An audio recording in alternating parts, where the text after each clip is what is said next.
नमस्कार मित्रांनो, स्वागत आहे परत एकदा नवीन अशा भागामध्ये, ज्या ठिकाणी आपण नोंदणी व मुद्रांक विभागातील ग्रुप डी पदाची जी भरती आहे, शिपाई पदभरती, तर याच्यासाठी येणारी महत्त्वपूर्ण प्रश्न यावर आजच्या व्हिडिओमध्ये आपण चर्चा करणार आहोत.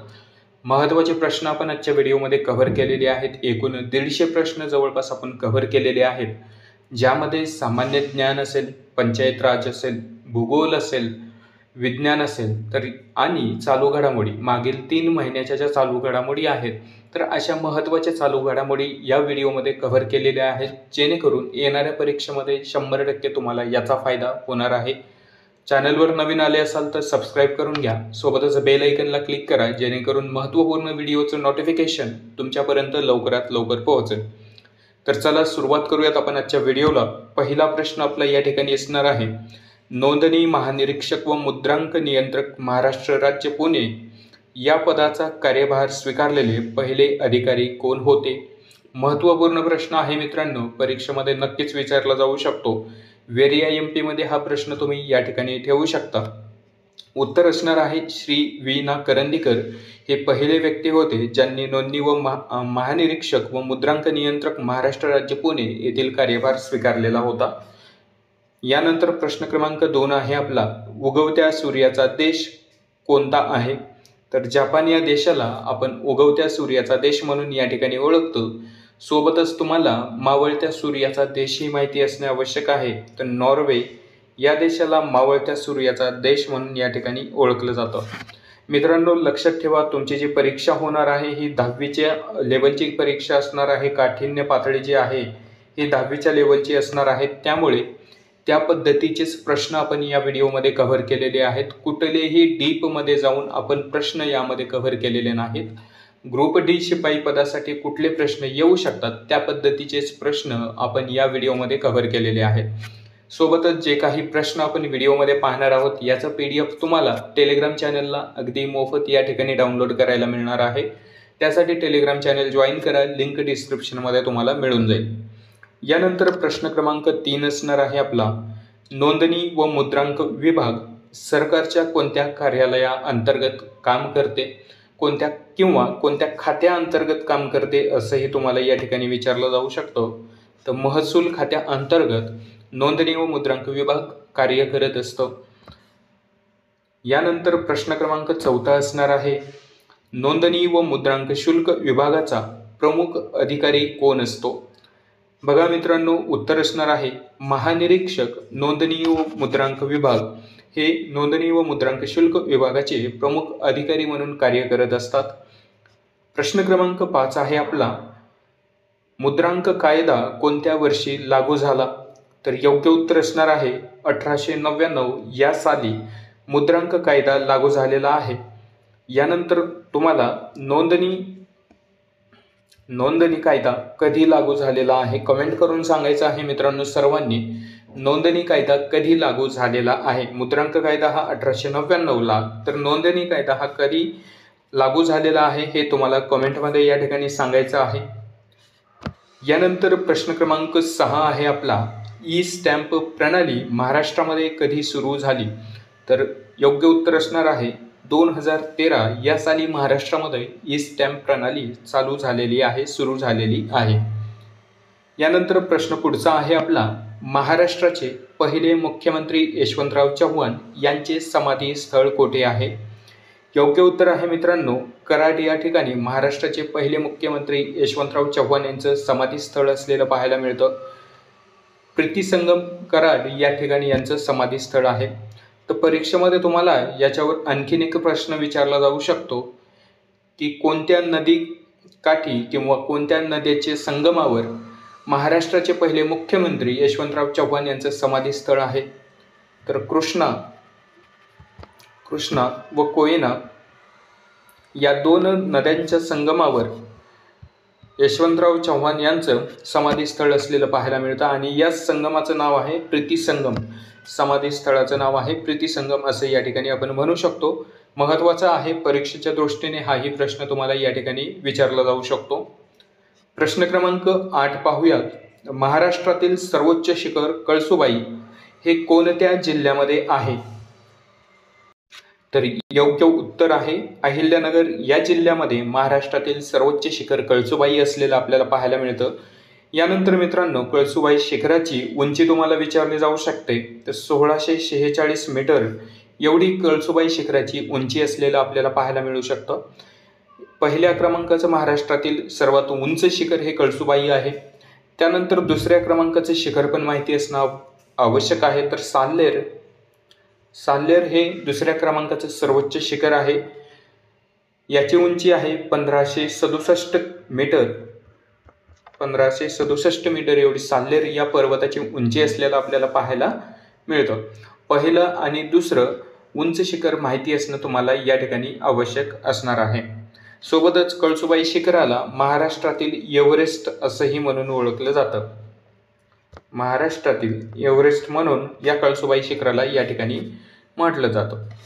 यानंतर मित्रांनो, प्रश्न क्रमांक 9 असणार आहे, गंगा नदीची सर्वात मोठी उपनदी कोणती आहे? तर यमुना ही गंगा नदीची उपनदी असलेलं आपल्याला या ठिकाणी पाहायला मिळतं. परीक्षेमध्ये गंगा नदीचं उगम तुम्हाला या ठिकाणी विचारला जाऊ शकतो.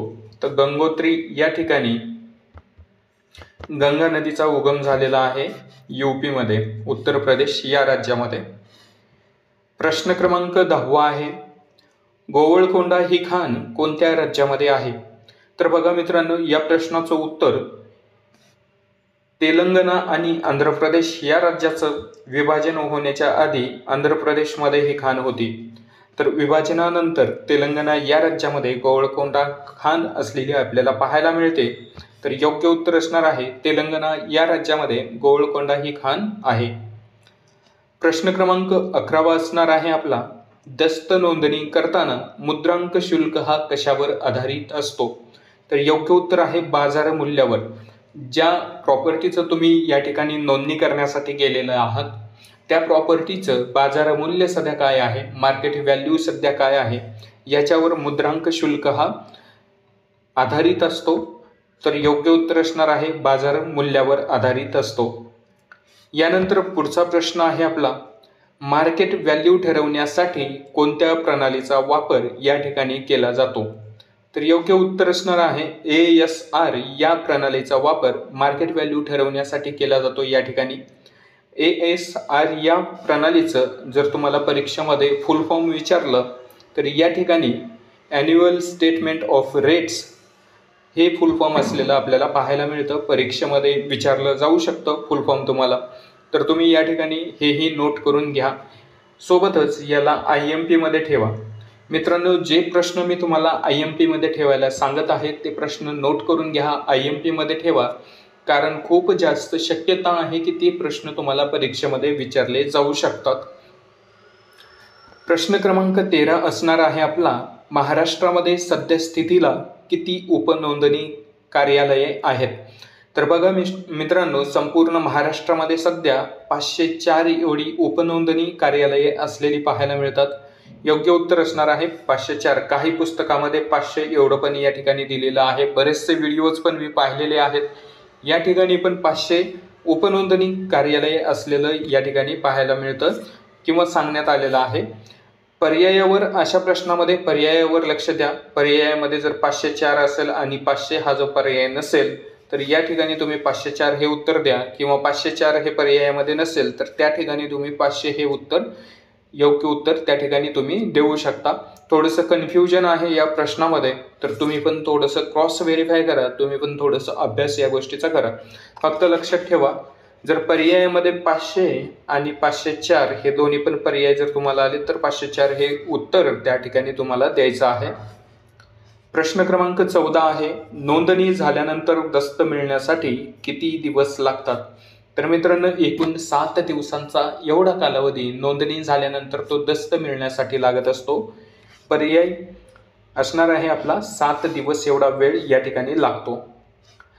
प्रश्न क्रमांक 15 असणार आहे आपला, खालीलपैकी कोणता दस्त हा नोंदणीस अधीन नाही? तर मित्रांनो, जो भाडे करार असतो 12 महिन्यांपेक्षा कमीचा भाडे करार हा नोंदणीसाठी अधीन नसतो किंवा त्याची नोंदणी नाही केली तरी पण या ठिकाणी चालत असतं. तर योग्य उत्तर असणार आहे भाडे करार 12 महिन्यापेक्षा कमी. प्रश्न क्रमांक 16 आपण पाहणार आहोत. लिव्ह अँड लायसन्स हा करार किती वर्षासाठी करता येतो? तर हा करार मित्रांनो 3 वर्षासाठी या ठिकाणी करता येतो. योग्य उत्तर असणार आहे 3 वर्ष. प्रश्न क्रमांक 17 आहे. मुद्रांक शुल्कात सवलत कोणाकोणाला मिळू शकते? तर महिला, अपंग आणि कृषक या व्यक्तींना मुद्रांक शुल्कामध्ये सवलत मिळू शकते. तर किती टक्के मुद्रांक शुल्कामध्ये यांना सवलत मिळू शकते? तर 1% एवढी मुद्रांक शुल्कामध्ये यांना सवलत मिळू शकते, महिला, अपंग आणि कृषक यांना. यानंतर प्रश्न क्रमांक 18 आहे आपला. तुळजापूर हे धार्मिक स्थळ कोणत्या जिल्ह्यामध्ये आहे? तर बघा मित्रांनो, योग्य उत्तर आहे धाराशिव या जिल्ह्यामध्ये आपल्याला तुळजापूर हे धार्मिक स्थळ असलेलं पाहायला मिळतं. यानंतर मित्रांनो, धार्मिक स्थळावर बरेचसे प्रश्न तुम्हाला परीक्षेमध्ये विचारले जातात. महाराष्ट्रात असणाऱ्या ज्योतिर्लिंगांविषयी माहिती तुम्हाला परीक्षेमध्ये विचारली जाते. यानंतर महाराष्ट्रात असणारी 3.5 पीठे याबद्दलची माहिती विचारली जाते. यानंतर तुम्हाला परीक्षेमध्ये जे काही महत्त्वाचे धार्मिक स्थळं आहेत यावर पण प्रश्न विचारला जाऊ शकतो. त्यामुळे परीक्षेला जाण्याआधी धार्मिक स्थळांविषयीची माहिती तुम्हाला या ठिकाणी पाहून जायची आहे. सोबतच या प्रश्नावर अजून एक प्रश्न तुम्हाला विचारला जाऊ शकतो. धाराशिव या जिल्ह्याचे जुने नाव काय आहे? तर उस्मानाबाद हे धाराशिव या जिल्ह्याचं जुनं नाव असलेलं पाहायला मिळू शकतो. मागच्या काही वर्षामध्ये महाराष्ट्रातील बऱ्याचशा शहरांची नावे या ठिकाणी बदललेली आहेत. त्यामध्ये अहिल्यानगर असेल, त्यामध्ये छत्रपती संभाजीनगर असेल, तर यांचे जुने नावं पण तुम्हाला माहिती करून घेऊन जायचं आहे. परीक्षेमध्ये विचारलं जाऊ शकतं. महत्त्वाचे मुद्दे या ठिकाणी ते परीक्षेच्या दृष्टीने ठरू शकतात. यानंतर प्रश्न क्रमांक 19 बघणार आहोत आपण. जय जय महाराष्ट्र माझा हे गीत कोणी लिहिलेले आहे? तर मित्रांनो, राजा बडे यांनी हे गीत लिहिलेलं आहे. जर यांना संगीत कोणी या गीताला दिलेलं आहे तर ते वेगळे व्यक्ती आहेत. हे गीत गायलं कोण आहे तर ते वेगळे व्यक्ती आहेत. परंतु आतापर्यंतच्या परीक्षेमध्ये जेवढ्या वेळेस पण हा प्रश्न विचारला गेला आहे तर हे जे गीत आहे हे कोणी लिहिले आहे यावरच परीक्षेमध्ये प्रश्न विचारला गेलेला आहे. तर राजा बडे यांनी जय जय महाराष्ट्र माझा हे गीत लिहिलेले आहे. यानंतर प्रश्न क्रमांक 20 असणार आहे आपला. जायकवाडी हा बहुउद्देशीय प्रकल्प किंवा धरण हे कोणत्या नदीवर स्थित आहे? तर गोदावरी नदीवर हे धरण बांधण्यात आलेलं आहे. पर्याय आपलं योग्य उत्तर असणार आहे गोदावरी नदीवर. यानंतर मित्रांनो, प्रश्न पुढचा आहे. महाराष्ट्रामध्ये एकूण जिल्हा परिषदा किती आहेत? महत्त्वाचा प्रश्न आहे. तुम्हाला परीक्षेमध्ये विचारला जाईलच हा प्रश्न. IMP मध्ये ठेवू शकता तुम्ही हा पण प्रश्न. महाराष्ट्रामध्ये बघा मित्रांनो, एकूण 36 जिल्हे आहेत. 36वा जिल्हा कोणता? तर 36वा जिल्हा हा पालघर आहे आपला. हे पण माहिती असणं आवश्यक आहे. कोणत्या जिल्ह्यापासून विभाजन झाले आहे? तर ठाणे जिल्ह्यापासून पालघर या जिल्ह्याचं विभाजन झालेलं आहे. एकूण 36 जिल्हे आहेत. 36वा जिल्हा हा पालघर आहे आपला. या ठिकाणी एकूण महाराष्ट्रामध्ये जिल्हा परिषदांची संख्या बघितली तर 34 आहेत, परंतु एकूण जिल्हे हे महाराष्ट्रामध्ये 36 आहेत. त्यामुळे मुंबई शहर व मुंबई उपनगर या जिल्ह्यामध्ये एकही जिल्हा परिषद अस्तित्वात नाही. त्यामुळे महाराष्ट्रामध्ये एकूण 34 जिल्हा परिषदा आहेत. परीक्षेमध्ये प्रश्न विचारला जाऊ शकतो की महाराष्ट्रामध्ये कोणत्या जिल्ह्यामध्ये जिल्हा परिषदा नाहीत? तर मुंबई शहर व मुंबई उपनगर या 2 जिल्ह्यामध्ये महाराष्ट्रामध्ये जिल्हा परिषदा नसलेलं आपल्याला या ठिकाणी पाहायला मिळतं. 2-3 प्रश्न आपण यावर कव्हर केलेले आहेत. 36वा जिल्हा या ठिकाणी कोणता? तर 36वा जिल्हा हा पालघर आहे. कोणत्या जिल्ह्यातून विभाजन झालेलं आहे? तर ठाणे या जिल्ह्यामधून पालघर जिल्ह्याचं विभाजन झालेलं आहे. मग ठाणेबद्दल आणखीन एक प्रश्न बऱ्याचशा परीक्षेमध्ये विचारला जातो की सर्वात जास्त महानगरपालिका असणारा या ठिकाणी जिल्हा म्हणून ठाणे जिल्ह्याला या ठिकाणी ओळखलं जातं. तर हे पण प्रश्न महत्त्वाचा असणार आहे. त्यासोबत कोणत्या 2 जिल्ह्यांमध्ये जिल्हा परिषदा नाहीत? तर मुंबई शहर आणि मुंबई उपनगर या 2 जिल्ह्यांमध्ये जिल्हा परिषदा नसलेलं पाहायला मिळतं. तर हे 4 ते 5 क्वेश्चन आपल्याला या एका प्रश्नावर विचारले जाऊ शकतात. यानंतर मित्रांनो, प्रश्न क्रमांक 22 असणार आहे आपला. मालवण हे पक्षी अभयारण्य व आंबोली हे थंड हवेचे ठिकाण कोणत्या जिल्ह्यामध्ये आहे? मित्रांनो, भूगोल विषयावरचे प्रश्न या ठिकाणी सुरू झालेले आहेत. महत्त्वाचं आहे, एकच प्रश्नामध्ये आपण 2-3 प्रश्न या ठिकाणी कव्हर करत आहोत. परीक्षेमध्ये कुठल्या पद्धतीने तुम्हाला प्रश्न विचारला जाऊ शकता ते पहा. मालवण हे पक्षी अभय अरण्य कोणत्या ठिकाणी आहे किंवा कोणत्या जिल्ह्यामध्ये आहे, हा एक प्रश्न या ठिकाणी तुम्हाला विचारला जाऊ शकतो. आणि आंबोली हे थंड हवेचे ठिकाण कोणत्या जिल्ह्यामध्ये आहे, हा दुसरा प्रश्न या ठिकाणी तुम्हाला विचारला जाऊ शकतो. प्रश्नाचं योग्य उत्तर असणार आहे सिंधुदुर्ग या जिल्ह्यामध्ये मालवण पक्षी अभय अरण्य आणि आंबोली हे थंड हवेचं ठिकाण या ठिकाणी असलेलं आपल्याला पाहायला मिळतं. योग्य उत्तर असणार आहे सिंधुदुर्ग. प्रश्न क्रमांक 23 आहे आपला, महाराष्ट्रात सर्वात जास्त समुद्रकिनारा कोणत्या जिल्ह्याला लाभलेला आहे? तर रत्नागिरी या जिल्ह्याला महाराष्ट्रात सर्वात जास्त समुद्रकिनारा लाभलेला आहे. एकूण 237 किलोमीटर एवढा किनारा महाराष्ट्रातील रत्नागिरी या जिल्ह्याला लाभलेला आपल्याला पाहायला मिळतो. तर प्रश्न तुम्हाला असाही विचारला जाऊ शकतो की रत्नागिरी जिल्ह्याला एकूण किती किलोमीटर लांबीचा समुद्रकिनारा लाभलेला आहे, हा एक प्रश्न या ठिकाणी कव्हर होईल. यानंतर महाराष्ट्रामध्ये एकूण किती जिल्ह्यांना समुद्रकिनारा लाभलेला आहे? तर एकूण 7 जिल्ह्यांना महाराष्ट्रामध्ये समुद्रकिनारा लाभलेला आहे. मग ते जिल्हे कोणते कोणते आहेत? तर पालघर, ठाणे, मुंबई शहर आणि मुंबई उपनगर, यानंतर रायगड, यानंतर रत्नागिरी आणि सिंधुदुर्ग. या 7 जिल्ह्यांना महाराष्ट्रामध्ये समुद्रकिनारा लाभलेला या ठिकाणी आपल्याला पाहायला मिळतो. मग याच भागाला आपण काय म्हणतो? ह्या 7 जिल्ह्यांना आपण कोकण किनारपट्टी म्हणून या ठिकाणी ओळखतो. कोकण किनारपट्टी म्हणून या ठिकाणी ओळखलं जातं. हे 4 ते 5 प्रश्न तुम्हाला या एका प्रश्नावर परीक्षेमध्ये विचारले जाऊ शकतात. महत्त्वाचं आहे वही पेन घेऊन त्यामध्ये नोट करून ठेवा. जिल्हे कोणते कोणते आहेत, कोणत्या कोणत्या जिल्ह्यांना समुद्रकिनारा लाभलेला आहे, एकूण जिल्हे किती आहेत, यानंतर सर्वात जास्त महानगरपालिका असणारा जिल्हा असेल, त्यानंतर कोणत्या कोणत्या जिल्ह्यांना समुद्रकिनारा लाभलेला असेल. तर ह्या सगळ्या गोष्टी परीक्षेच्या दृष्टीने महत्त्वाच्या ठरणाऱ्या आहेत. यानंतर मित्रांनो प्रश्न पुढचा बघूयात. प्रश्न 24 असणार आहे, कर्नाळा अभय अरण्य व माथेरान हे थंड हवेचे ठिकाण कोठे आहे? तर रायगड जिल्ह्यामध्ये असलेलं आपल्याला पाहायला मिळतं. रायगड या ठिकाणी कर्नाळा अभय अरण्य आणि माथेरान हे थंड हवेचं ठिकाण असलेलं आपल्याला पाहायला मिळतं. बघा मित्रांनो, या प्रश्नामध्ये पण 2 प्रश्न आपण कव्हर केलेले आहेत, माथेरान थंड हवेचं ठिकाण आणि कर्नाळा अभयारण्य. तर दोन्ही नोट करून ठेवा, महत्त्वाचं आहे. प्रश्न क्रमांक 25 आपण बघणार आहोत. संजय गांधी राष्ट्रीय उद्यान व तुर्भे हे तेल शुद्धीकरण केंद्र कोठे आहे? तर मुंबई या ठिकाणी ह्या दोन्ही गोष्टी आहेत. संजय गांधी राष्ट्रीय उद्यानावर बरेचसे प्रश्न विचारलेले आहेत आणि तुर्भे हे तेल शुद्धीकरण केंद्र यावर पण बऱ्याच परीक्षेमध्ये प्रश्न विचारले गेलेले आहेत. तर 2 प्रश्न या ठिकाणी पण आपण कव्हर केलेले आहेत. प्रश्न क्रमांक 26 आहे, श्रीमती नाथीबाई दामोदर ठकरसी हे विद्यापीठाची स्थापना कोणी केली?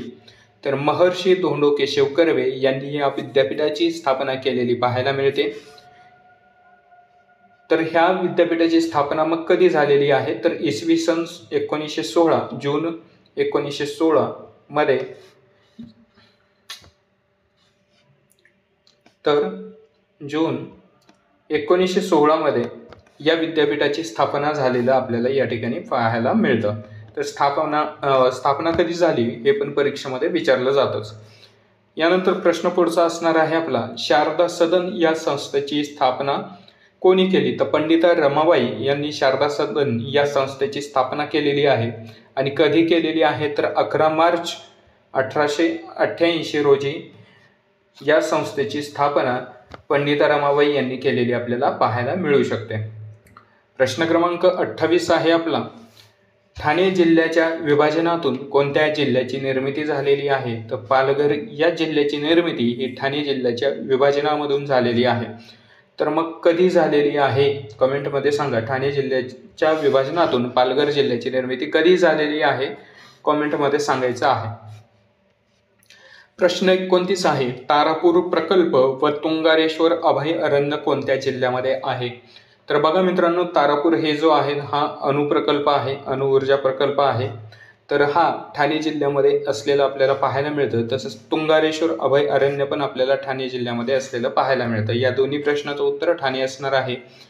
तारापूर हा जो अणुऊर्जा प्रकल्प आहे याच्यावर प्रश्न तुम्हाला विचारले जातात. महाराष्ट्रातील पहिला अणुऊर्जा प्रकल्प कोणता आहे? तर हा तारापूर पहिला अणुऊर्जा प्रकल्प असलेला पाहायला मिळतो। यानंतर तुम्हाला जैतापूर अणुऊर्जा प्रकल्पाबद्दल पण माहिती विचारली जाते। जैतापूर अणुऊर्जा प्रकल्पाबद्दल माहिती विचारली जाते। याच्यानंतर तुम्हाला तारापूर अणुऊर्जा प्रकल्पावर अजून एक प्रश्न परीक्षामध्ये विचारला जातो की हा जो प्रकल्प आहे कोणत्या देशाच्या मदतीने आपण चालू केलेला आहे किंवा सुरू केलेला आहे, तर हे पण तुम्हाला पाहून जायचं आहे परीक्षेला जाण्याच्या आधी।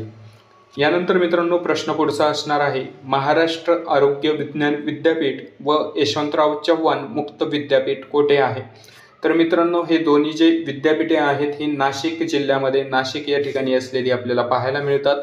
दोन प्रश्न यामध्ये पण आपण कव्हर केलेली आहेत, विज्ञान विद्यापीठ आणि यशवंतराव चव्हाण मुक्त विद्यापीठ, असे दोन वेगवेगळे प्रश्न तुम्हाला परीक्षेमध्ये विचारले जाऊ शकतात। यानंतर मित्रांनो प्रश्न क्रमांक 31 असणार आहे आपला, एकलहरे औष्णिक विद्युत प्रकल्प व सप्तशृंगी थंड हवेचे ठिकाण कोणत्या जिल्ह्यामध्ये आहे? तर हे पण नाशिक जिल्ह्यामध्ये आहे। प्रश्न क्रमांक पुढचा आहे आपला, महाराष्ट्रामधील क्षेत्रफळाने सर्वात मोठा जिल्हा कोणता आहे? तर अहिल्यानगर हा जिल्हा महाराष्ट्रातील क्षेत्रफळाच्या दृष्टीने सर्वात मोठा जिल्हा असलेला पाहायला मिळतो। यानंतर मित्रांनो प्रश्न क्रमांक 33 आहे आपला, घाटघर प्रकल्प व कळसुबाई शिखर कोणत्या जिल्ह्यामध्ये आहे? तर अहिल्यानगर या जिल्ह्यामध्ये घाटघर हा प्रकल्प आणि कळसुबाई हे महाराष्ट्रातील सर्वात उंच शिखर असलेलं आपल्याला या ठिकाणी पाहायला मिळतं। प्रश्न क्रमांक 34 बघूयात, महात्मा ज्योतिबा फुले कृषी विद्यापीठ कोठे आहे? तर अहिल्यानगर या ठिकाणी महात्मा ज्योतिबा फुले हे कृषी विद्यापीठ असलेलं आपल्याला पाहायला मिळतं। याची स्थापना 1968 मध्ये झालेली आहे। स्थापनेबद्दल प्रश्न तुम्हाला परीक्षेमध्ये विचारला जाईल। यानंतर महाराष्ट्रामध्ये एकूण किती कृषी विद्यापीठे आहेत हे पण तुम्हाला परीक्षेमध्ये विचारलं जातं। पुढे आपण ते पाहणारच आहोत, कोणती कोणती कृषी विद्यापीठे आहेत हे पण पुढील प्रश्नामध्ये आपण कव्हर केलेलंच आहे। यानंतर प्रश्न क्रमांक 35 आहे, तोरणमाळ हे थंड हवेचे ठिकाण कोठे आहे? तर नंदुरबार या जिल्ह्यामध्ये तोरणमाळ हे थंड हवेचं ठिकाण असलेलं आपल्याला या ठिकाणी पाहायला मिळतं। प्रश्न क्रमांक 36 असणार आहे, यावल अभयारण्य पाल थंड हवेचे ठिकाण बहिणाबाई चौधरी विद्यापीठ व पोखरी आणि फेकरी व भुसावळ हे औष्णिक विद्युत प्रकल्प कोणत्या जिल्ह्यामध्ये आहेत? एकूण बघा किती प्रश्न या प्रश्नामध्ये कव्हर होतात। अभयारण्य कोणत्या जिल्ह्यात आहे? पाल थंड हवेचं ठिकाण, बहिणाबाई चौधरी विद्यापीठ, पोखरी, फेकरी आणि भुसावळ हे औष्णिक विद्युत प्रकल्प। एकूण 6 प्रश्न या एका प्रश्नामध्ये कव्हर होत आहेत। तर हे सर्व मित्रांनो जळगाव या जिल्ह्यामध्ये आहे, योग्य उत्तर असणार आहे जळगाव।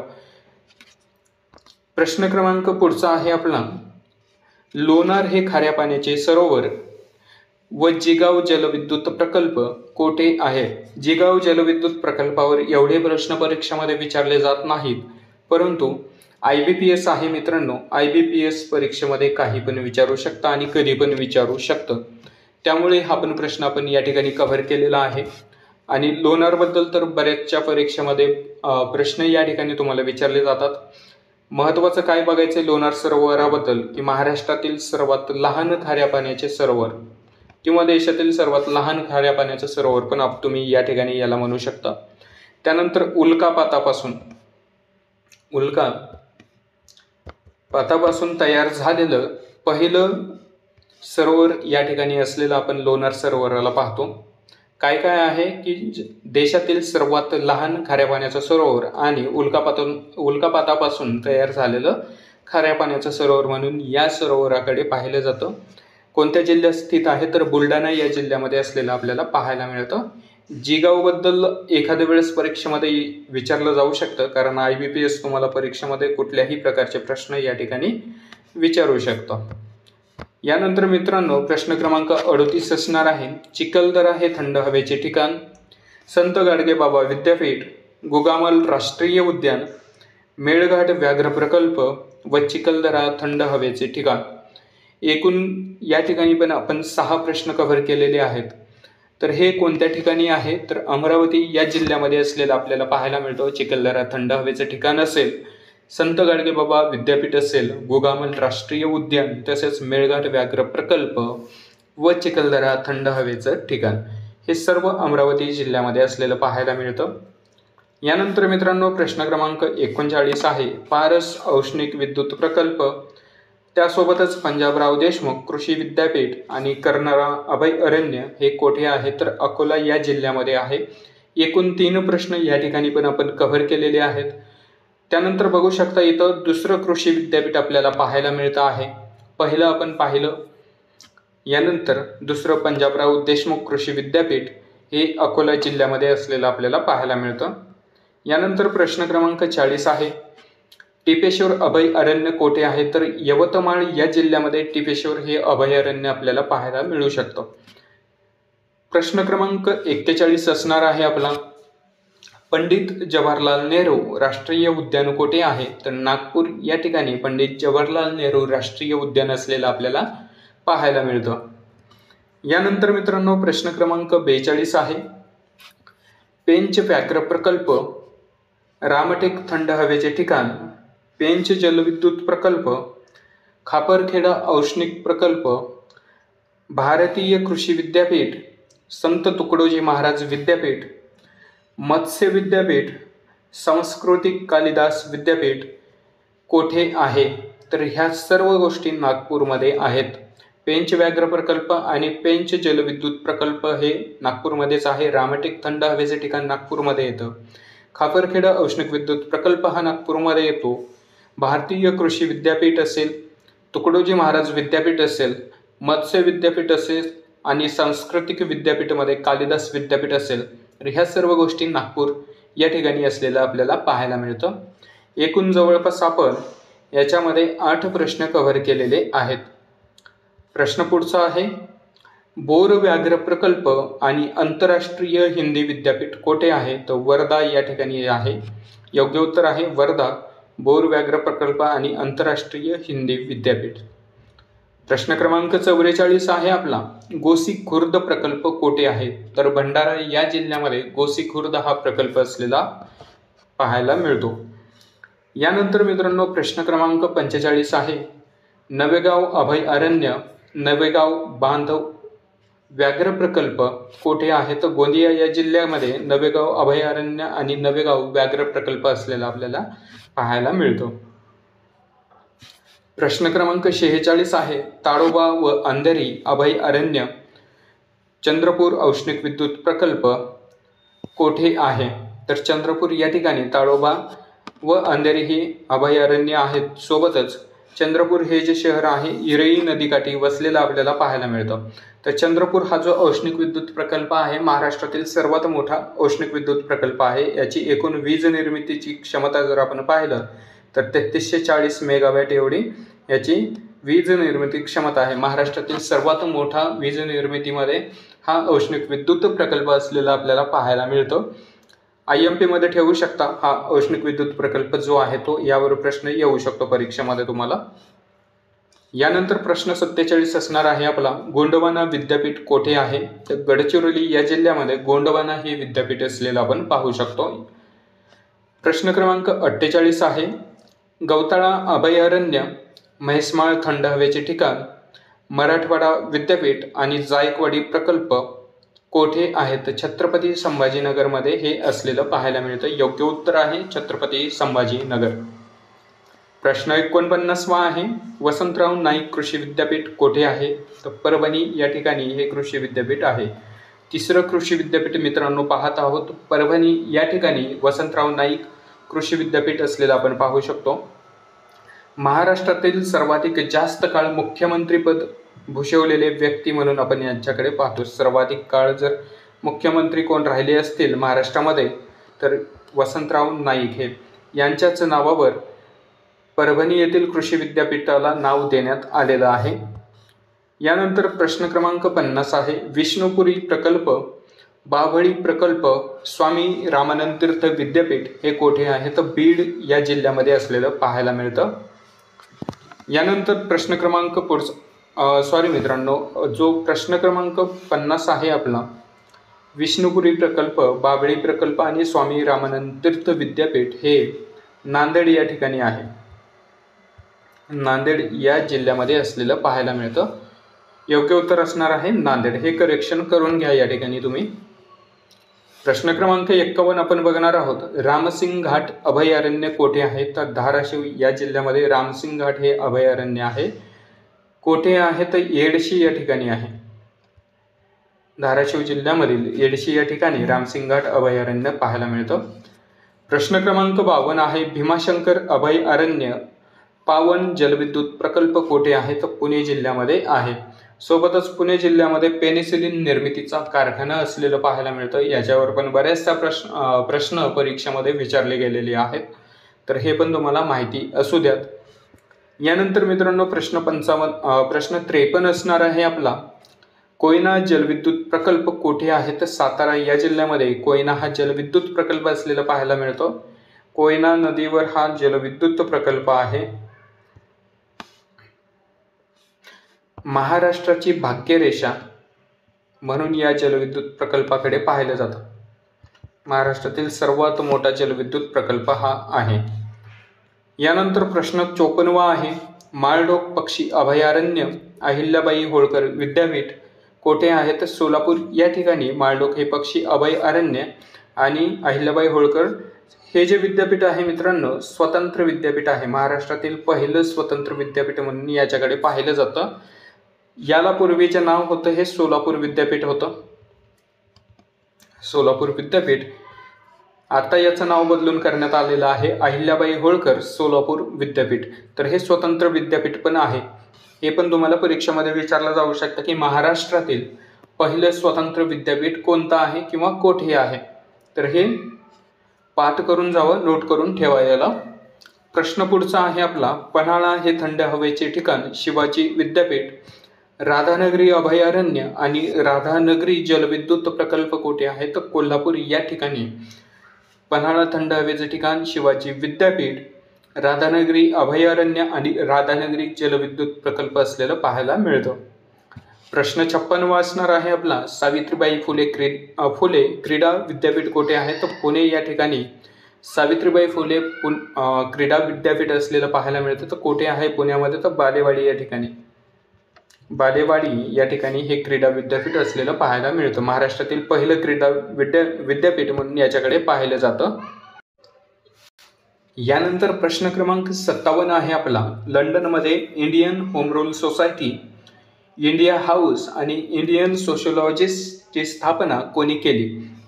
तर मित्रांनो इतिहासचे प्रश्न या ठिकाणी चालू होत आहेत. इतिहास विषयावर महत्त्वाचे प्रश्न या ठिकाणी आपण पाहत आहोत. तर लंडनमध्ये Indian home rule society, India house, Indian सोशिओलॉजिस्टची स्थापना श्यामजी कृष्ण वर्मा यांनी केलेली आहे. प्रश्न क्रमांक 58 आहे. राष्ट्रीय काँग्रेसच्या पहिल्या महिला विदेशी अध्यक्ष कोण आहेत? तर ॲनी बेझंट या राष्ट्रीय काँग्रेसच्या पहिल्या विदेशी महिला अध्यक्ष आहेत. पहिल्या महिला अध्यक्ष कोण आहेत ज्या भारतीय होत्या? तर सरोजिनी नायडू या पहिल्या भारतीय महिला आहेत ज्यांनी राष्ट्रीय काँग्रेसचं अध्यक्षपद या ठिकाणी भूषवलेलं आहे. यानंतर प्रश्न 59 आहे. इसवी सन 1900 मध्ये मित्रमेळा या संघटनेची स्थापना कोणी केली? तर वि. दा. सावरकर यांनी या संघटनेची स्थापना केलेली आहे.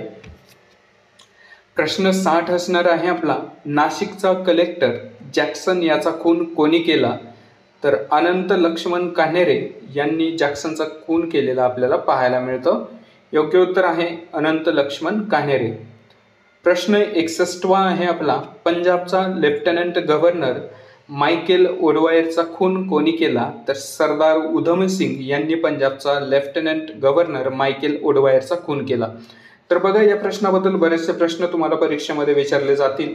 सरदार उधम सिंग यांनी मायकेल ओडवायरचा खून का केलेला आहे? तर जालियनवाला बाग जो हत्याकांड झालेला होता तर त्याच्यामध्ये सर्वात जास्त कारणीभूत असणारा व्यक्ती कोण होता? तर हा मायकेल ओडवायर यांनीच जो काही जालियनवाला बाग हत्याकांड झालेला आहे तर गोळ्या चालवण्याचा जो आदेश आहे तर यानेच दिलेला होता. सर्वात जास्त त्या ठिकाणी झालेले मृत्यू तर त्याचा कुठेतरी बदला घेण्यासाठी सरदार उधम सिंग यांनी जो काही पंजाबचा लेफ्टनंट गव्हर्नर होता मायकेल ओडवायर याचा खून या ठिकाणी केलेला पाहायला मिळतो. यानंतर मित्रांनो प्रश्न 62 आहे आपला. लाहोर कट खटला लाहोर खटल्यामध्ये कोणाला फाशीची शिक्षा या ठिकाणी झालेली होती? तर अमीरचंद बाळ मुकुंद व वसंतकुमार विश्वास या दोघांना लाहोर या खटल्यामध्ये फाशीची शिक्षा झालेली होती. प्रश्न क्रमांक 63 आहे आपला. 1905 मध्ये इंडियन होम रूल सोसायटीची स्थापना कोणी केली? तर श्यामजी कृष्ण वर्मा यांनी 1905 मध्ये इंडियन होम रूल सोसायटीची स्थापना केलेली आहे.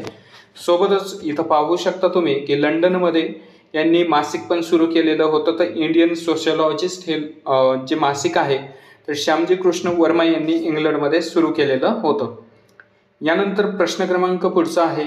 उमाजी नाईक यांच्यावर कोणत्या भागात शांतता टिकवण्यासाठी इंग्रजांनी जबाबदारी सोपवली होती? तर पुणे आणि सातारा या ठिकाणी शांतता स्थापित करण्यासाठी उमाजी नाईक यांच्यावर जबाबदारी इंग्रजांकडून सोपवलेली पाहायला मिळते. प्रश्न क्रमांक 65 आहे. रॅड हत्या प्रकरणामध्ये चाफेकर बंधूंसोबत आणखीन कोणाला फाशीची शिक्षा झाली? तर योग्य उत्तर आहे महादेव रानडे यांना चाफेकर बंधू सोबत फाशीची शिक्षा झाली होती. प्रश्न क्रमांक 66 आहे या ठिकाणी आपला. 1942च्या चले जाव आंदोलनामध्ये सर्वाधिक काळ टिकणारे प्रति सरकार कोणते होते? तर सातारा या ठिकाणी प्रति सरकार हे सर्वाधिक काळ टिकणारे प्रति सरकार होते. यानंतर प्रश्न क्रमांक 67 आहे आपला. वंदे मातरम हे वृत्तपत्र कोणाचे आहे? तर योग्य उत्तर आहे अरविंद घोष यांचे हे वृत्तपत्र आहे.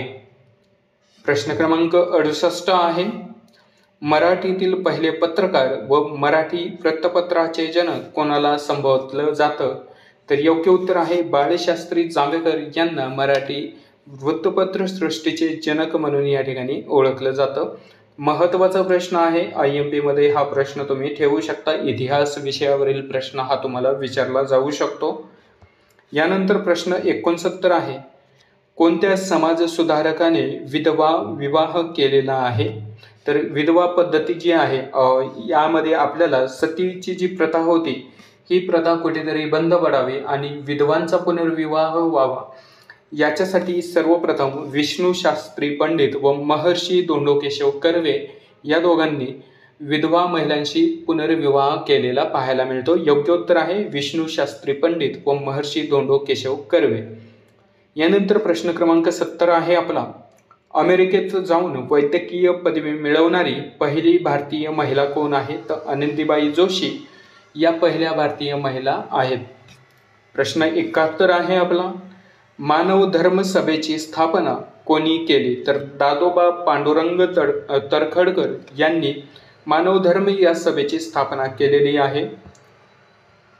प्रश्न 72 आहे आपला. 1927 मध्ये शेतकरी संघाची स्थापना कोणी केली?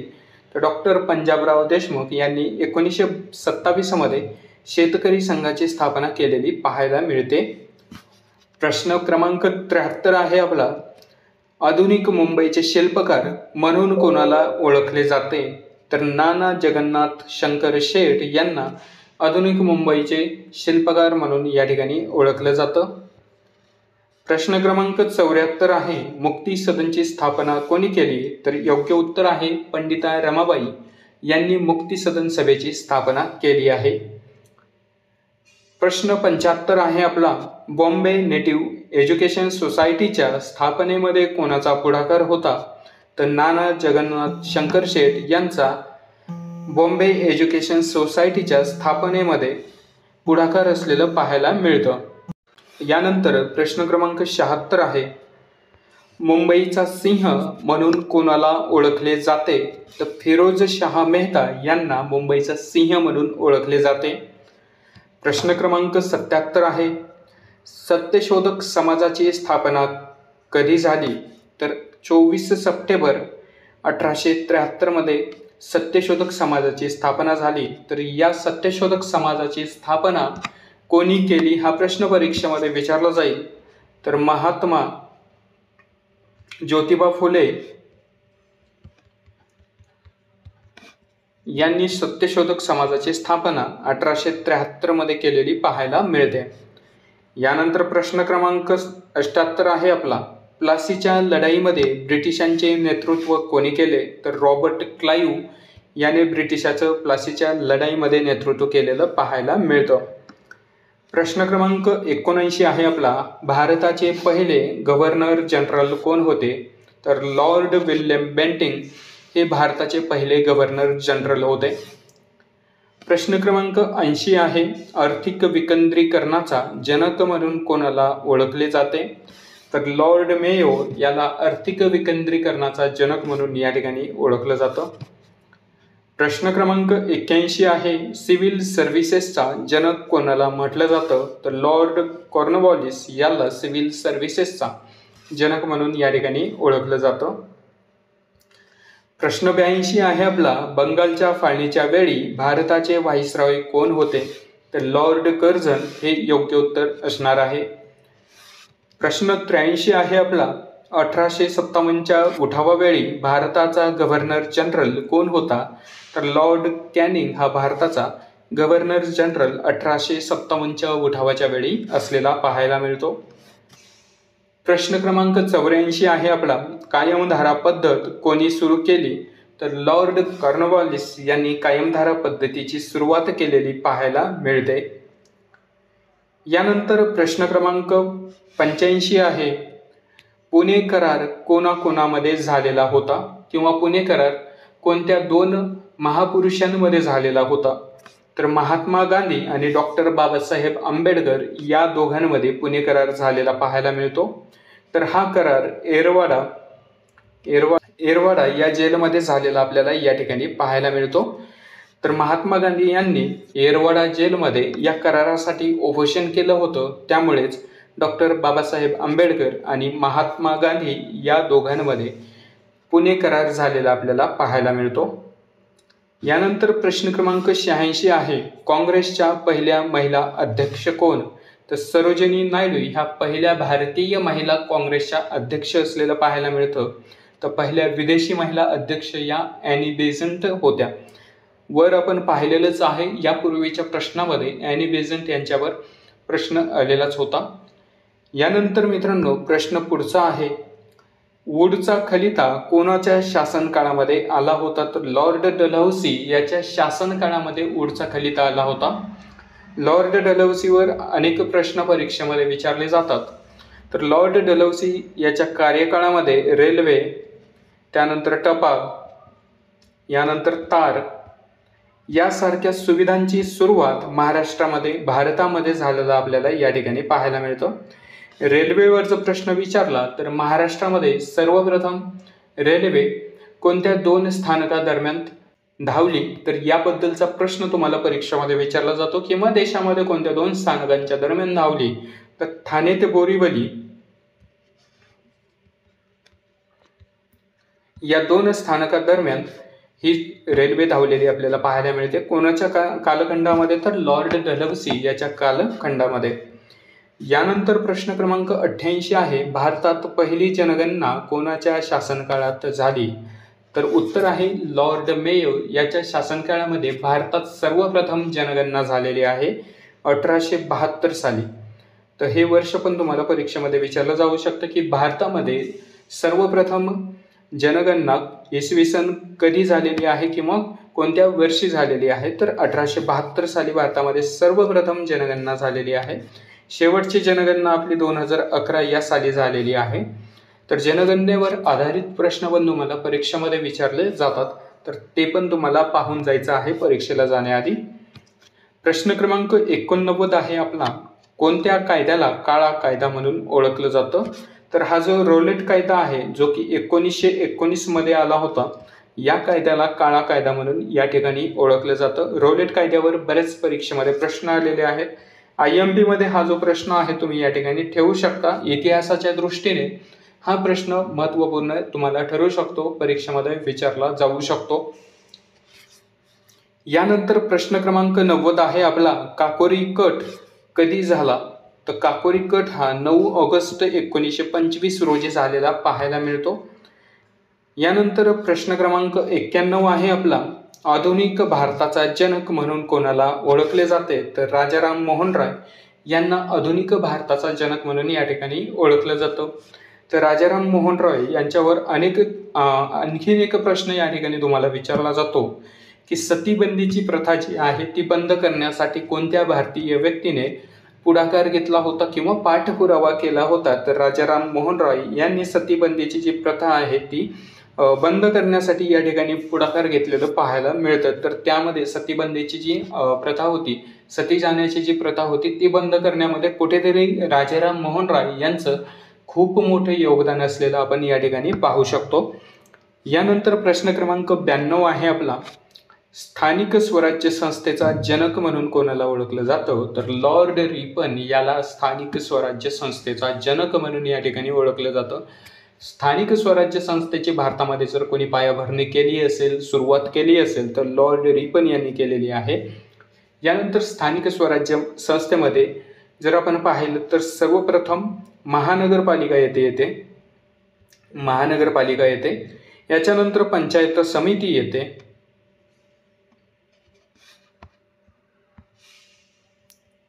महानगरपालिका, पंचायत समिती आणि सर्वात शेवटी ग्रामपंचायत.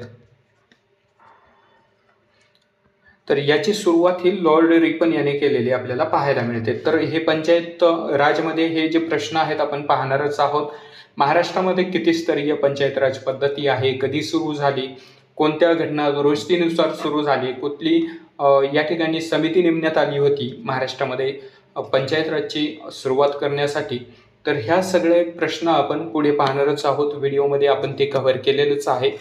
व्हिडिओमध्ये पुढे आपण पंचायत राज आणि विज्ञानविषयी आणि चालू घडामोडीची पण प्रश्न कव्हर केलेली आहेतच. शेवटपर्यंत व्हिडिओ बघा मित्रांनो, खूप महत्त्वाचे प्रश्न आपण यामध्ये कव्हर केलेले आहेत. यानंतर प्रश्न क्रमांक 93 आहे आपला, पहिली कामगार संघटना कोणी स्थापन केली? तर नारायण मेघाजी लोखंडे. नारायण मेघाजी लोखंडे यांनी पहिली कामगार संघटना स्थापन केली. कोठे केली? तर मुंबई या ठिकाणी ही जी पहिली कामगार संघटना आहे सुरू केलेली पाहायला मिळते. यानंतर प्रश्न क्रमांक 94 आहे, रेल्वे, टपाल, तार सेवांची सुरुवात कोणी केली? तर लॉर्ड डलहौसी याच्या कार्यखंडामध्ये रेल्वे, टपाल आणि तार सेवांची सुरुवात भारतामध्ये झालेलं आपल्याला पाहायला मिळतं. यानंतर प्रश्न क्रमांक 95 आहे, भारतीय राष्ट्रीय काँग्रेसची स्थापना कोणी केली? तर ॲलन ह्यूम यांनी भारतीय राष्ट्रीय काँग्रेसची स्थापना केलेली पाहायला मिळते. मग याच्यावर प्रश्न आहेत, पहिले अध्यक्ष, सुरुवात कधी झाली, पहिली महिला अध्यक्ष, पहिली महिला अध्यक्ष विदेशी असेल. तर हे सगळे प्रश्न याच्या रिलेटेड आहेत जे की परीक्षेच्या दृष्टीने महत्त्वाचे आहेत. ते तुम्हाला पाहून जायचं आहे, तुम्हाला त्याचा अभ्यास या ठिकाणी करायचा आहे. यानंतर प्रश्न क्रमांक 96 आहे आपला, भारतीय राज्यघटनेचे शिल्पकार कोणाला म्हणतात? तर डॉक्टर बाबासाहेब आंबेडकर यांना भारतीय राज्यघटनेचे शिल्पकार म्हणून ओळखलं जातं. तर मग घटना समितीचे अध्यक्ष कोण होते आणि मसुदा समितीचे अध्यक्ष कोण होते? महत्त्वाचा प्रश्न आहे. परीक्षेमध्ये बरेच परीक्षेमध्ये राज्यघटनेवर आधारित प्रश्न आहे विचारला जातो. तर डॉक्टर राजेंद्र प्रसाद हे घटना समितीचे अध्यक्ष होते. तर मसुदा समितीचे अध्यक्ष, मसुदा लिहिण्याचे जे समिती होती त्याचे जे अध्यक्ष होते डॉक्टर बाबासाहेब आंबेडकर. डॉक्टर बाबासाहेब आंबेडकर त्याचे अध्यक्ष असलेलं आपल्याला या ठिकाणी पाहायला मिळतं. कशाचे? मसुदा समितीचे. हा प्रश्न बरेच परीक्षेमध्ये येतो मित्रांनो, घटना समिती आणि मसुदा समितीचे अध्यक्ष तुम्हाला विचारले जातात. यानंतर प्रश्न 97 आहे आपला, महाराष्ट्रात पंचायत राजची स्थापना करण्यासाठी वसंतराव नाईक समितीची स्थापना कधी झाली? बघा, 2 प्रश्न याच्यामध्ये कव्हर झालेले आहेत. तर कोणती समिती यामध्ये स्थापन करण्यात आली होती? तर वसंतराव नाईक ही समिती या ठिकाणी स्थापन करण्यात आली होती. ती कधी करण्यात आलेली आहे? तर 1960 या वर्षी. योग्य उत्तर आहे 1960 या वर्षी वसंतराव नाईक समिती स्थापन करण्यात आली. इथून पुढे मित्रांनो पंचायत राज या विषयाचे प्रश्न सुरू झालेले आहेत. पंचायत राज विषयावरील जेवढे काही महत्त्वाचे प्रश्न आहेत विचारले जाऊ शकतात परीक्षेमध्ये, ते आपण इथे पाहणार आहोत. पहिलाचा प्रश्न आहे, महाराष्ट्रात पंचायत राजची स्थापना करण्यासाठी वसंतराव नाईक समितीची स्थापना कधी झाली? तर 1960 या वर्षी वसंतराव नाईक समितीची स्थापना झाली. मग याच्यावर आणखीन एक प्रश्न विचारला जातो तुम्हाला की कोणत्या समितीच्या शिफारसीनुसार महाराष्ट्रामध्ये त्रिस्तरीय पंचायत राज समितीची स्थापना करण्यात आली? तर वसंतराव नाईक. त्रिस्तरीय बघा मित्रांनो, त्रिस्तरीय. तर वसंतराव नाईक या समितीच्या शिफारसीनुसार. अजून एक प्रश्न या ठिकाणी विचारला जातो की महाराष्ट्रामध्ये किती स्तरीय पंचायत राज समिती, किती स्तरीय पंचायत राज व्यवस्था आहे? स्थानिक स्वराज्य संस्थेमध्ये किती स्तरीय पंचायत राज व्यवस्था ही महाराष्ट्रामध्ये आहे, हा ही प्रश्न विचारला जातो. तर 3 स्तरीय किंवा त्रिस्तरीय आपण या ठिकाणी म्हणू शकतो. जसं की आपण वर पाहिलं, महानगरपालिका, यानंतर नगरपालिका आणि याच्यानंतर ग्रामपंचायत. तर या 3 प्रकारची पंचायत राज व्यवस्था महाराष्ट्रामध्ये अस्तित्वात आहे. यानंतर मित्रांनो प्रश्न क्रमांक 98 आहे, पंचायत राज प्रणाली कोणत्या तत्वावर आधारित आहे? तर विकेंद्रीकरण या तत्वावर पंचायत राज ची व्यवस्था आहे, जी प्रणाली आहे ती आधारित असलेलं आपल्याला पाहायला मिळतं. यानंतर प्रश्न क्रमांक 99 आहे, पोलीस पाटलाची नियुक्ती कोण करतं? तर जिल्हाधिकारी हे पोलीस पाटलाची नियुक्ती करत असतात. प्रश्न क्रमांक 100 आहे आपला, महाराष्ट्रात पंचायत राज पद्धती किती स्तरीय आहे? तर त्रिस्तरीय आहे. बघा प्रश्न आलेलाच आहे पुढे, महत्त्वाचा प्रश्न आहे, विचारला जाऊ शकतो. यानंतर प्रश्न क्रमांक 101 आहे, त्रिस्तरीय पंचायत राजची संकल्पना कोणत्या समितीने मांडली? तर वसंतराव नाईक. वसंतराव नाईक ही राज्यस्तरावर आहे महाराष्ट्रामध्ये. वसंतराव नाईक या समितीने त्रिस्तरीय पंचायत राजची या ठिकाणी संकल्पना मांडली. तर बलवंतराय मेहता ही केंद्राची समिती होती मित्रांनो, केंद्र सरकारची, केंद्र सरकार ही केंद्र सरकारची समिती होती. तर या समितीनं, केंद्र सरकारच्या समितीनं त्रिस्तरीय पंचायत राज व्यवस्थेची या ठिकाणी संकल्पना किंवा या ठिकाणी जो संकल्पना मांडलेली आपल्याला या ठिकाणी पाहायला मिळतं. आणि राज्य पातळीवर वसंतराव नाईक. दोन्ही महत्त्वाच्या गोष्टी आहेत, दोन्हीपैकी कुठलाही एक प्रश्न परीक्षेमध्ये विचारला जाऊ शकतो तुम्हाला. बलवंतराय मेहता समिती असो किंवा वसंतराव नाईक समिती असतो, दोन्हीपैकी एक प्रश्न नक्कीच विचारला जाईल. यानंतर प्रश्न 102 आहे, तलाट्याची नेमणूक करण्याचा अधिकार कोणाला आहे? तर योग्य उत्तर आहे, जिल्हाधिकारी यांना तलाट्याची नेमणूक करण्याचा अधिकार आहे, नियुक्ती करण्याचा अधिकार आहे.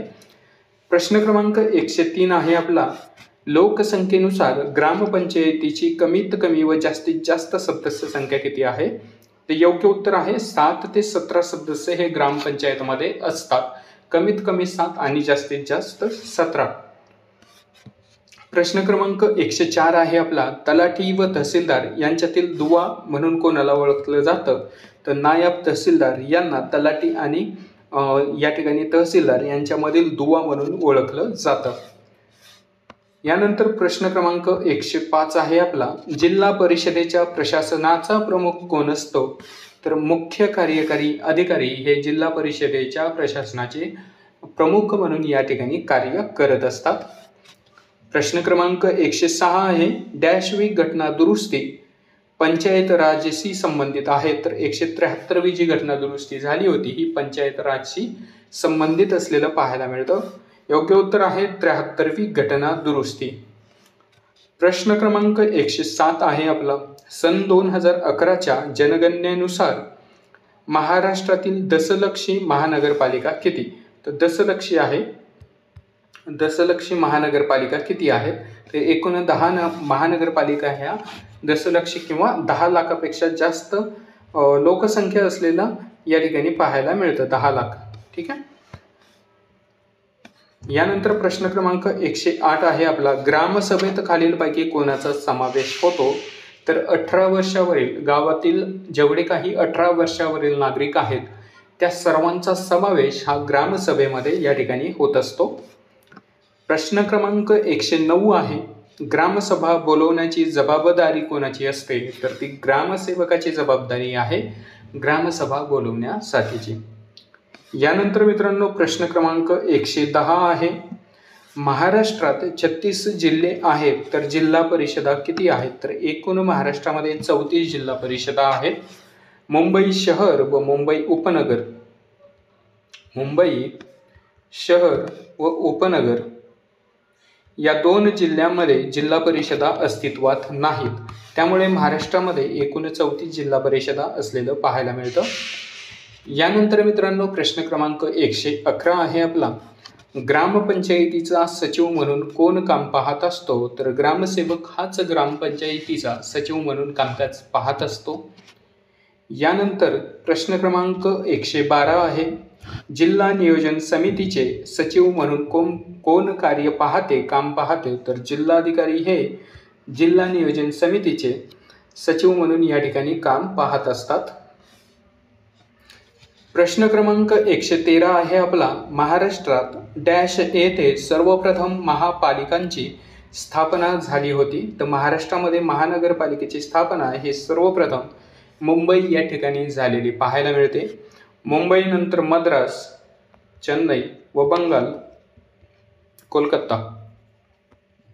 कोलकाता या 3 ठिकाणी महानगरपालिका जी आहे ती एकदाच चालू झालेली होती इंग्रजांच्या काळामध्ये. महाराष्ट्रामध्ये कोणत्या जिल्ह्यामध्ये सुरू झाली किंवा कोणत्या शहरामध्ये महानगरपालिकेची स्थापना झाली? तर मुंबई या शहरामध्ये महाराष्ट्रामध्ये सर्वप्रथम महानगरपालिकेची स्थापना झालेली आपण पाहू शकतो.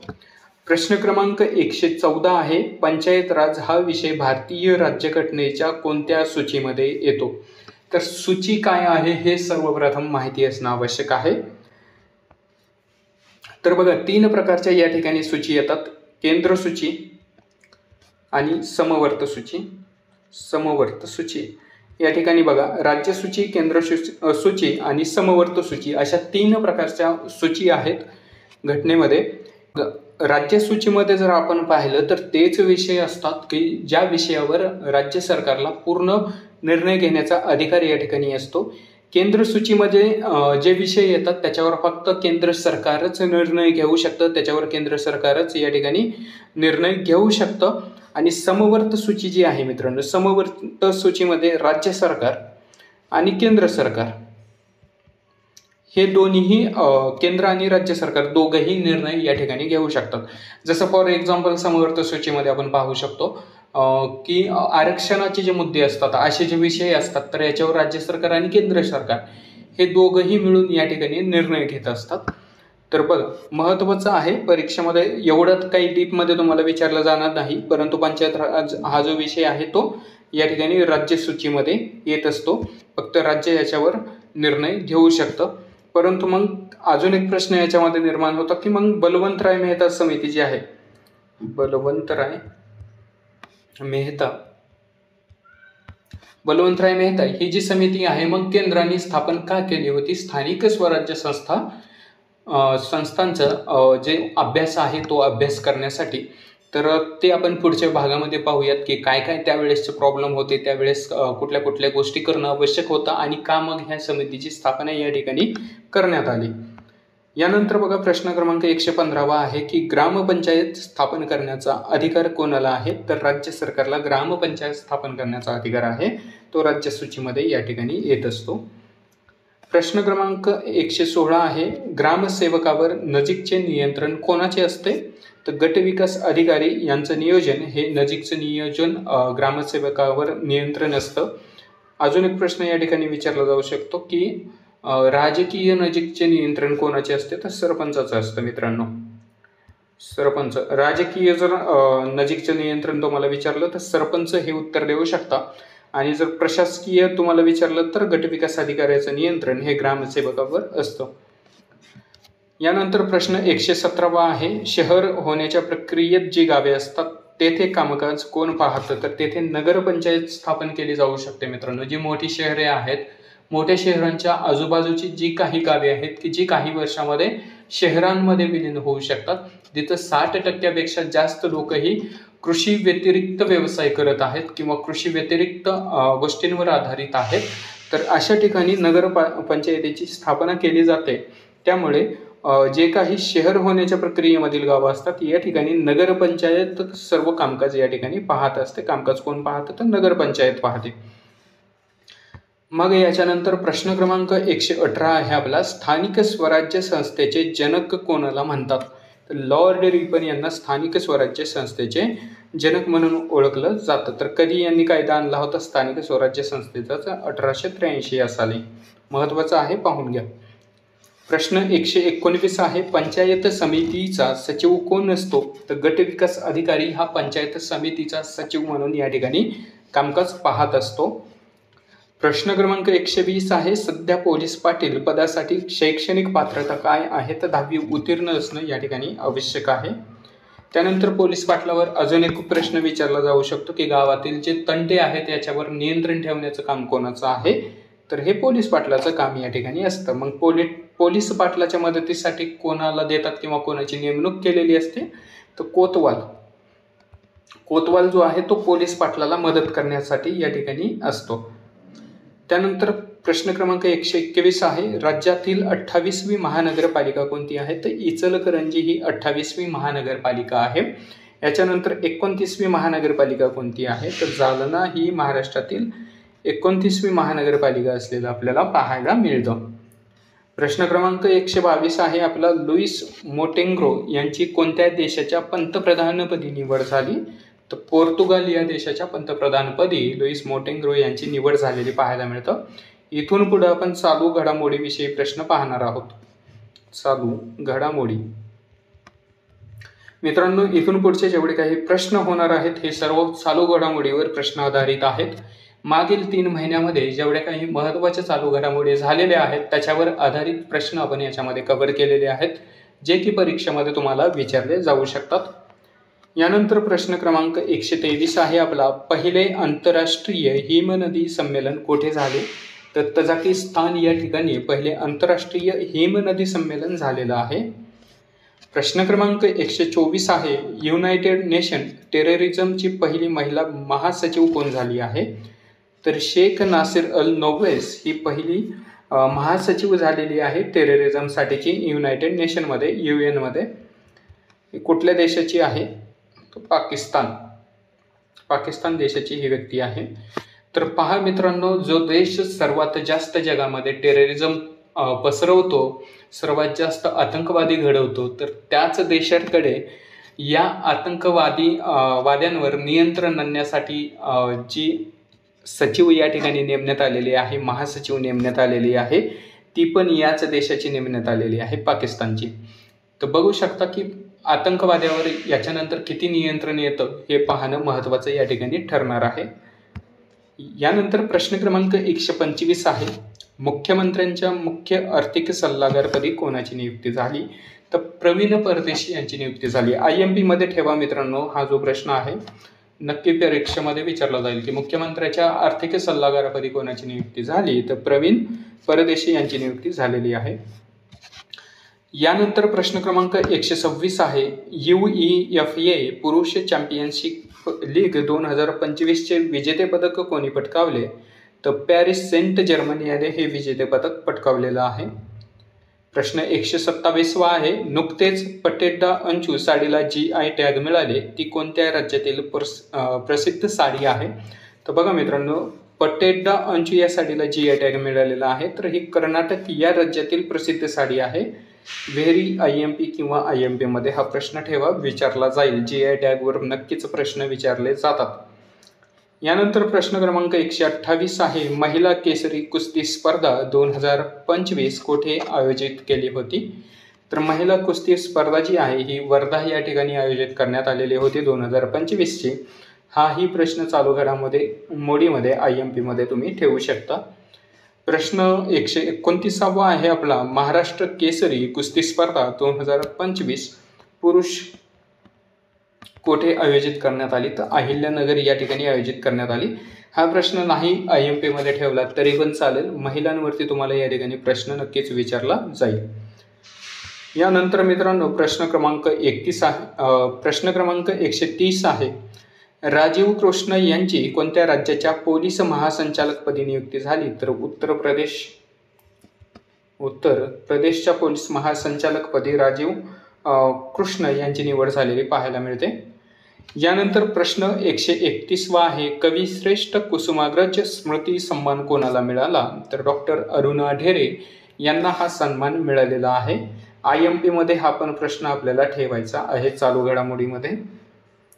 यानंतर प्रश्न क्रमांक 132 आहे, नुकतेच कोणत्या राज्य सरकारने रुपयाचे चिन्ह बदलून तमिळ चिन्ह वापरण्याचा निर्णय घेतलेला आहे? तर तमिळनाडू या राज्य सरकारने रुपयाचं जे चिन्ह आहे हे बदलून तमिळ भाषेतील रुपयाचे चिन्ह या ठिकाणी वापरलं आहे किंवा त्याच्या वापराला सुरुवात केलेली आहे.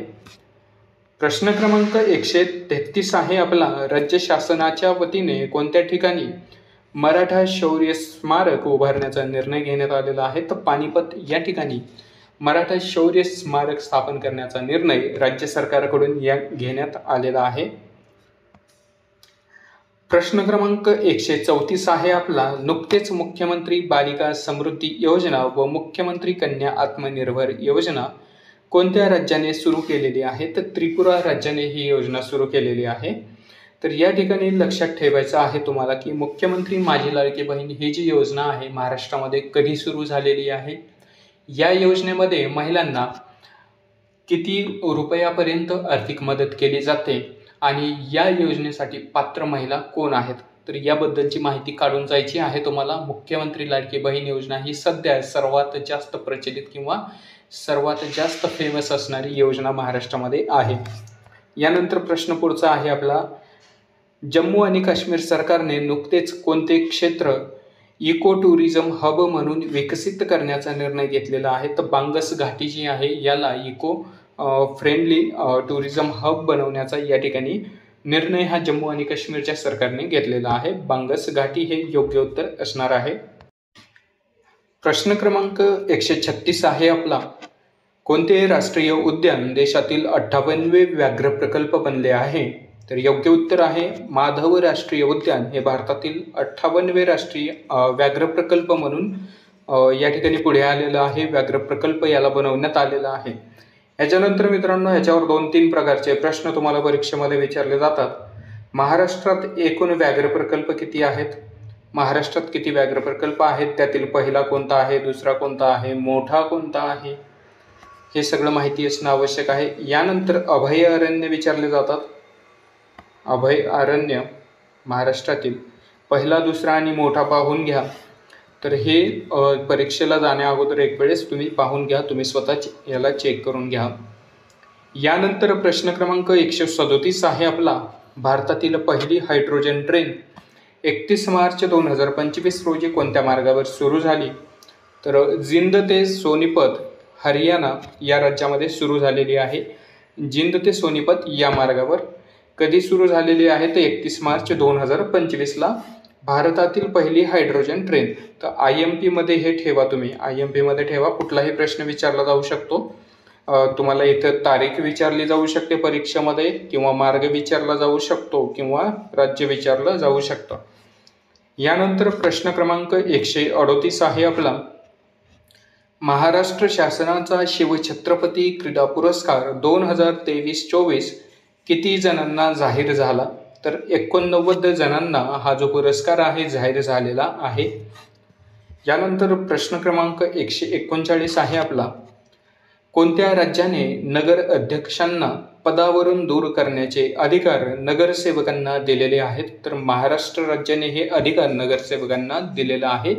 नगरसेवक हे नगराध्यक्षांना पदावरून हटवू शकतात, दूर करू शकतात. प्रश्न 140 आहे आपला, IRDAI चे पूर्णवेळ सदस्य म्हणून कोणाची नियुक्ती करण्यात आलेली आहे? तर स्वामीनाथन एस अय्यर यांची नियुक्ती IRDAIच्या पूर्णवेळ सदस्यपदी करण्यात आलेली आहे. मित्रांनो प्रश्न क्रमांक 141 आहे आपला, प्रकाश संश्लेषण प्रक्रियेत खालीलपैकी डॅशची आवश्यकता नसते? तर ऑक्सिजनची आवश्यकता प्रकाश संश्लेषण प्रक्रियेमध्ये नसते मित्रांनो. यानंतर प्रश्न क्रमांक 142 बघूयात. तर पहा मित्रांनो, इथून जे प्रश्न आपले चालू झालेले आहेत तर विज्ञान या विषयावरील प्रश्न आहेत. पुढील 10 प्रश्न हे विज्ञान विषयावर आधारित असतील. यानंतर मित्रांनो प्रश्न क्रमांक 142 आहे आपला, मानवी शरीरातील कोणत्या अवयवास तपासणी नाका असे म्हणतात? तर यकृताला या ठिकाणी तपासणी नाका या अर्थाने देखील ओळखलं जातं. यकृताला वेगवेगळी नावे आहेत, त्यामधलंच एक नाव म्हणून आपण तपासणी नाका असंही या ठिकाणी म्हणू शकतो. प्रश्न क्रमांक 143 आहे, खालीलपैकी कोणत्या आजाराचे जंतू झालेल्या जखमेतून प्रवेश करतात? तर धनुर्वाताचे जे जंतू आहेत ते झालेल्या जखमेमधून या ठिकाणी प्रवेश करत असतात, त्यालाच टिटेनस असंही आपण म्हणतो, किंवा लोखंडाची ज्या ठिकाणी जखम झालेली असते, जिथे आपण टीटीचं इंजेक्शन घेतो, याचे जे जंतू आहेत हे जखमेमधून प्रवेश करत असतात, त्यामुळे आपण याला धनुर्वात किंवा टिटेनस असेही म्हणू शकतो. प्रश्न क्रमांक 144 असणार आहे आपला, NaCl हे कशाचे रासायनिक सूत्र आहे? तर हे मिठाचं रासायनिक सूत्र आहे. योग्य उत्तर आहे मीठ. प्रश्न क्रमांक 145 असणार आहे, एक्स-रे किरणांचा शोध कोणी लावला? तर मेरी क्युरी या शास्त्रज्ञाने एक्स-रेच्या किरणांचा शोध लावलेला आपल्याला पाहायला मिळतं. प्रश्न क्रमांक 146 आहे, खालीलपैकी RBCची स्मशानभूमी म्हणून कोणाला ओळखतात? तर प्लीहा याला RBCची स्मशानभूमी म्हणून या ठिकाणी ओळखत असतात. यानंतर प्रश्न क्रमांक 147 आहे, डॉट्स ही उपचार पद्धती कोणत्या आजारात वापरली जाते? तर क्षयरोग या आजारामध्ये किंवा यालाच आपण TB असंही म्हणतो, या आजारामध्ये डॉट्स ही उपचार पद्धती या ठिकाणी वापरली जाते. RBC जर आपण पाहिलं तर ह्याला लाल रक्तपेशी आपण या ठिकाणी म्हणत असतो. तर मराठीमध्ये काय म्हणतात हे पण माहिती असणं आवश्यक आहे. यानंतर प्रश्न क्रमांक 148 असणार आहे आपला, पित्ताची निर्मिती करणारी ग्रंथी कोणती? तर उत्तर आहे यकृत. यकृतामध्ये या ठिकाणी पित्त तयार होत असतं, यालाच आम्ल असंही आपण म्हणतो. यानंतर प्रश्न क्रमांक 149 आहे, एड्स दिन कधी साजरा केला जातो? तर 1 डिसेंबरला एड्स दिन या ठिकाणी साजरा केला जातो. परीक्षेमध्ये प्रश्न तुम्हाला विचारला जाऊ शकतो. याचे विषाणू पण आणि उपचार पद्धती पण या ठिकाणी विचारली जाऊ शकते, तर तेही पाहून जायचं आहे आपल्याला. आणि मित्रांनो, आजच्या महत्त्वपूर्ण प्रश्नांमधला शेवटचा प्रश्न आपला असणार आहे, खालीलपैकी कोणता संप्रेरक हा स्त्री संप्रेरक आहे? तर एक्स्ट्रॉन हा जो संप्रेरक आहे हा स्त्री संप्रेरक असलेला आपल्याला या ठिकाणी पाहायला मिळतं. तर मित्रांनो बघा, आपण आजच्या या व्हिडिओमध्ये नोंदणी व मुद्रांक विभागावरील प्रश्न या ठिकाणी पाहिलेले आहेत, जे की परीक्षेमध्ये तुम्हाला विचारले जाऊ शकतात. सोबतच आपण भूगोल असेल, इतिहास असेल, चालू घडामोडी असेल आणि विज्ञान असेल, तर या विषयावरील महत्त्वपूर्ण असे वन-लाइनर प्रश्नोत्तरे आजच्या व्हिडिओमध्ये कव्हर केलेले आहेत. परीक्षेच्या दृष्टीने जेवढं काही महत्त्वाचं वाटतं ते आपण आजच्या व्हिडिओमध्ये, आजच्या भागामध्ये या ठिकाणी कव्हर केलेलं आहे. तुम्हाला थोडेही वाटत असेल की या व्हिडिओजमुळे फायदा होतो आहे तुम्हाला, तर व्हिडिओला लाईक करा, चॅनलला सबस्क्राईब करून घ्या, जेणेकरून असेच महत्त्वपूर्ण व्हिडिओ तुमच्यापर्यंत लवकरात लवकर पोहोचतील. आणि हे PDF डाउनलोड करण्यासाठी टेलिग्राम चॅनल आपल्याला या ठिकाणी जॉईन करायचं आहे. लिंक तुम्हाला डिस्क्रिप्शनमध्ये मिळून जाईल. भेटूयात पुढच्या व्हिडिओमध्ये. तोपर्यंत सर्वांना धन्यवाद. जय हिंद, जय महाराष्ट्र.